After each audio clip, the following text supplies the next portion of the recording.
Will cruise lines require passengers to receive a COVID booster shot in order to sail in the future? Through the pandemic, Royal Caribbean axed a very popular onboard program for their ships, but now we see a little bit of hope as the program returns for at least one ship. A cruise ship arrives at her home port unexpectedly. We'll tell you what you need to know. Royal Caribbean is preparing to roll out new tracing technology across their entire fleet. We'll tell you what you need to know and how it could impact your next cruise. We have an update for cruises out of the port of San Francisco.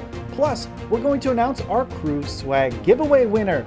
All this coming up on Midships.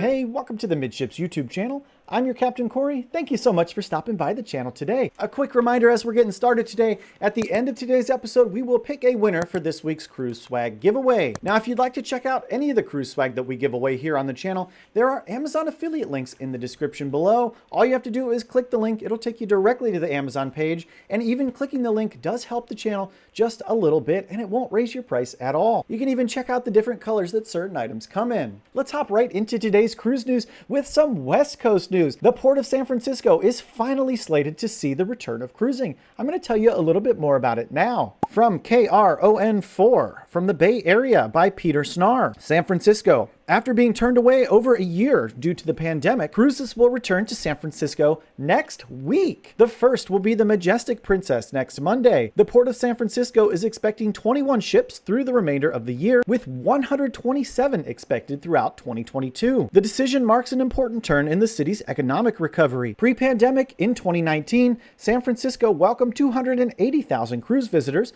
contributing $27 million to the city's economy. Every dollar of economic activity on port property generates nearly $1.50 in total citywide economic activity. So West Coasters, you have yet another port to look forward to cruising from. It looks like the West Coast has decided to just pop off all of a sudden over the last 30 days or so. During the pandemic, Royal Caribbean canceled a very popular program, and that program is named the Key. And if you're not familiar with the Key program, it's essentially your fast pass to get on and off the ship. Plus, while on board, you receive high-speed internet access as well as a couple specialty meals. Now, over the last few months, Royal Caribbean customers have seen the Key disappear from their cruise planner, but now it's making a return, and I'm going to tell you a little bit more. From cruisecritic.com by author Aaron Saunders, Royal Caribbean brings back priority program, the Key. Royal Caribbean is reportedly bringing back one of its most popular pre-cruise purchases, a priority access program known as the Key. Available for booking pre-cruise, the Key offers passengers a number of exclusive perks, including early boarding of the vessel, an exclusive welcome lunch featuring a menu from Chops Grill Steakhouse, Voom high-speed internet access for one device, and a designated seating selection in many venues, and designated seating in select venues. While popular, the Key was a victim of the pandemic and has not appeared as an add-on to pre-cruise booking since Royal Caribbean restarted sailings from the US earlier this summer. That could all be changing. Cruisers booked on Symphony of the Seas report being offered the Key program, albeit with some modifications, in a pre-cruise email sent by Royal Caribbean. While priority embarkation and luggage storage is still offered, the embarkation luncheon will be replaced with a voucher for room service. Passengers also receive 25% off all onboard dining purchases. I'd like to add to this, for my cruise on Adventure of the Seas, up until just now when I checked on it,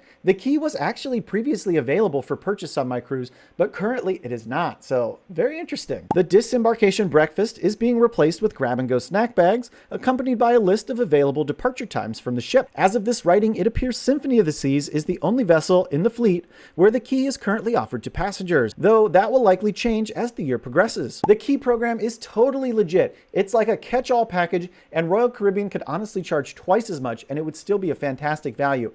If you have the Key available on your next Royal Caribbean cruise, I would highly recommend picking it up. So over the past few weeks, I've heard tons of people talking down in the comments section about cruise lines maybe requiring passengers to take a COVID-19 vaccine booster shot to continue sailing with them. Let's tell you a little bit more about this story. From cruiseradio.net by Doug Parker. Will cruise lines require passengers to get booster shots? Would-be cruisers who already are dealing with currently in place health and safety requirements are now beginning to wonder if they'll also have to obtain a booster shot in order to sail. As of now, the answer, as with so many questions regarding cruising, is maybe. And we're going to talk about my absolute favorite person on earth, Frank Del Rio, the CEO of Norwegian Cruise Line. You all know I have a little bit of beef with Frank Del Rio, but I'm going to try to keep it civilized. Currently, each of the major cruise lines requires guests, with few exceptions, to be fully vaccinated in order to sail.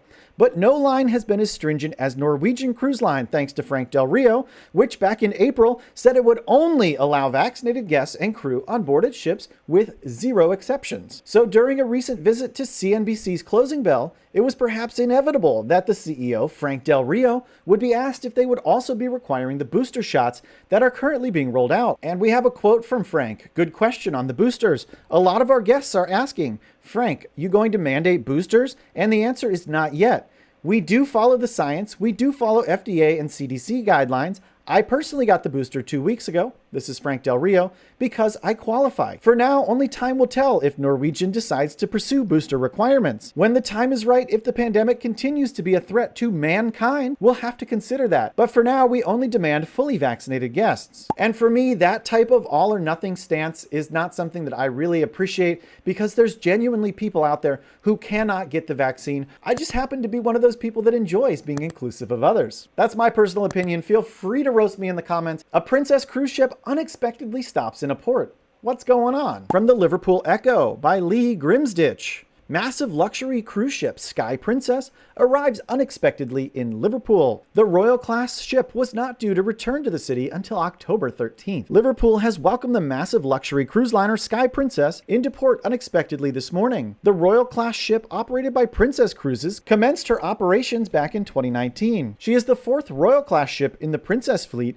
and boasts a wealth of luxury accommodations on board as well as fine dining. The luxury liner had left Liverpool October 3rd as part of a 10-day trip around the British Isles. It wasn't scheduled to return to Liverpool until Sunday, October the 13th, but has returned seemingly in a change to the planned schedule. However, the Liverpool Council had said the change of date was down to a routine scheduling change. I'm not so sure that that's entirely true. We're going to be watching the story of Sky Princess to see if any news comes out of the Liverpool area about something going awry on board the ship. Royal Caribbean is soon to roll out new tracing and tracking technology across its entire fleet.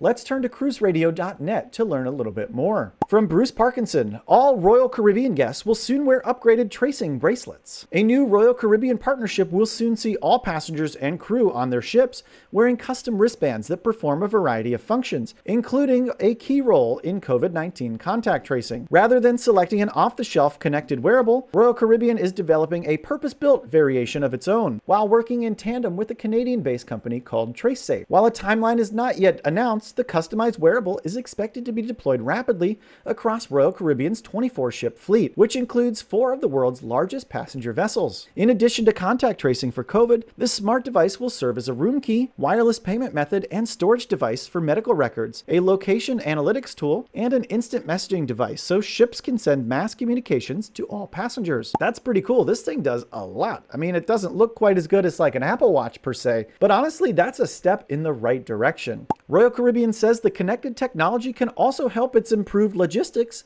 by analyzing location data to better understand the movement of passengers around the ship. Whoa, that's huge. I don't know if you guys are aware of it, but your cell phone's ping location data all the time, and private citizens are allowed to buy that data and see where you've been, when you've been somewhere, and even figure out where you've gone after visiting a certain place. It's crazy, it's super creepy, and it looks like it's coming to a cruise ship near you. Contact tracing is considered essential in the fight against viral spread on cruise ships, as it enables potential positive exposures to be isolated quickly. Royal Caribbean says the exclusive sleek wristbands meet its commitment to both passenger comfort and sustainability. So minus the creep factor, that's actually a pretty cool thing. I would much prefer wearing a bracelet or a little necklace around with me everywhere I go, in lieu of using these old-time key cards that you have to literally stick in half the doors and leave there just to turn your lights on. Very cool stuff, Royal Caribbean. Now, I think we have a little bit of cruise swag to give away, so why wait any longer? So this is the back end to my YouTube studio. I'm going to go ahead and copy this video's link. This is for the giveaway, and we'll go to our favorite random comment picker, and we will paste the link right there. And we're going to go ahead and fetch and see who wins. I'm really curious to see where your favorite place is on board a cruise ship. Pretty good amount of entries this time, so let's go ahead and choose a winner. All right, Linda, the Lido deck is your favorite place. Congratulations, Linda. You are the winner of this week's Cruise Swag giveaway. Now, if you're not today's winner, don't feel too bad. There are Amazon affiliate links in the description below. Plus, we have one more Cruise Swag giveaway to celebrate my cruise on Carnival Elation, and that's going to kick off on Monday. So make sure you get subscribed to the channel so you don't miss your chance to win.